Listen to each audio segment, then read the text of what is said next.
नमस्कार, मी आगाता डायस. मी सौ violet Peter करणे. आम्ही सर्व महानगरपालिकेचे टॅक्स पेअर आहोत. आम्ही टॅक्स भरतो, आमचं कर्तव्य करतो. तर महानगरपालिकेचं देखील काम आहे की आमच्या मूलभूत सुविधा आम्हाला पुरवणं.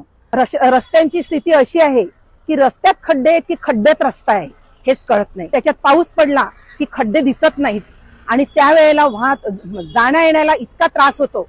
आमच्या मुळगाव मधले 10 लोकांमागे 5 लोक कमरेच्या आजाराने त्रस्त आहेत. का? त्याचं कारण हे रस्ते. पाऊस पडला, पाणी जमलं की हे गटाराचं पाणी रस्त्यात येतं आणि त्या घाणेरड्या पाण्यातून जाळी करावी लागते. ही आजची स्थिती आहे.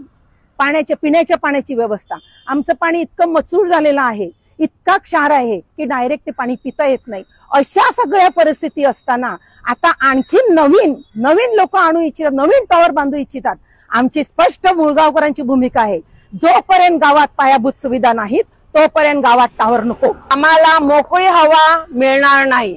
त्याचप्रमाणे आम्हाला आजूबाजूच्या लोकांना जीवन जगणं अगदी कठीण होणार आहे. आपला वसईचा हरित पट्टा